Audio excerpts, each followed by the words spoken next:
தமிழ்நாட்டில் உள்ள கீழமை நீதிமன்றத்தில் ஜெராக்ஸ் ஆப்ரேட்டர் போஸ்டிங்கான 2024க்கான கட் ஆஃப் அப்படின்றது பார்க்குறீங்க. ஜென்ரல் டர்னில் உள்ளே போகிறவங்க பார்த்தீங்கன்னா இப்போ காமனாக வந்து 141 to 146 தான் கட் ஆஃப்.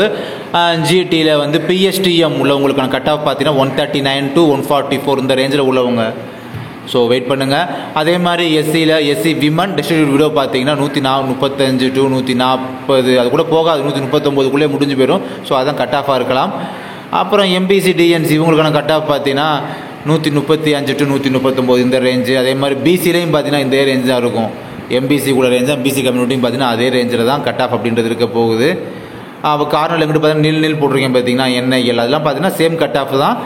போஸ்டிங் வைஸ் போட்டாலுமே இந்த posting order wise examiner reader so அந்த வைஸ் போடும் போதுமே உங்களுக்கு கட் ஆஃப் வந்து அதே சேம் தான் இருக்குன்றனால நில் அப்படின்ற மாதிரி காமிச்சிருக்கேன். மேலே அந்த ஃபீமேல் எஸ்சி கேண்டிடேட் அதான் ஜெண்டர் டர்னில் போனவங்க பார்த்தீங்கன்னா ஒரு 2-3 மார்க்ஸ் வேரி ஆகும். ஸோ அதுதான் தனியாக பிளாக் கலர் பெனில் நம்ம வந்து மென்ஷன் பண்ணி காமிச்சிருக்கோம். அடுத்து ஃபீமேல் கேண்டிடேட் ஃபுல்லாக பார்த்தீங்கன்னா பிசியில் பிஎஸ்டிஎம் அதாவது பிஎஸ்டிஎம்னா ப்ரியாரிட்டி பிஎஸ்டிஎம்ல ரிசர்வேஷன் பிஎஸ்டிஎம் 7.5 ஸ்பெஷல் ரிசர்வேஷன் சொல்லுவோம் பார்த்தீங்களா, அந்த ரிசர்வேஷன் பிஎஸ்டிஎம் உள்ளவங்க 133 to 138 கட் ஆஃப் நம்ம பார்க்கலாம். எம்பிசி விமன் டிஸ்ட்ரிபியூட் விடோ பார்த்தீங்கன்னா அவங்க கட் ஆஃப் வந்து பார்த்தீங்கன்னா 129 to 134.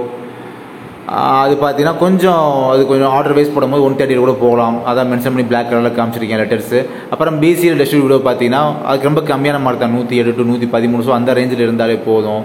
அதிகபட்சம் போஸ்டிங் வைஸ் ஆர்டர் வைஸ் போட்டாங்க அப்படின்னா 119 கூட இருக்கலாம் கட் ஆஃப். பிசிஎம் பாருங்கள், பிசி முஸ்லீம் ப்ரியாரிட்டி உள்ள பர்சன் 97 to 102 அதாவது 170 மார்க்கே வெறும் 100 மார்க் ஆவரேஜாக இருந்தால் கூட பார்த்தீங்கன்னா அவங்களுக்கான சான்சஸ் கூட அப்படின்றது இருக்குது. ஓகேங்களா, அடுத்து இன்டர்வியூ போகிறதுக்கான சான்சஸ் அப்படின்றது இருக்குது.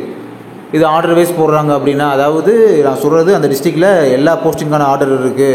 ஸோ எல்லா போஸ்டிங் ஃபில் பண்ணிட்டு இந்த ஜெராக்ஸ் ஆப்ரேட்டர் லாஸ்ட்டாக ஃபில் பண்ணணும் அப்படின்னா மார்க் வந்து 108 வரை கூட கட் ஆஃப் அப்படின்றது தீர்மானிக்கப்படலாம். ஓகேங்களா.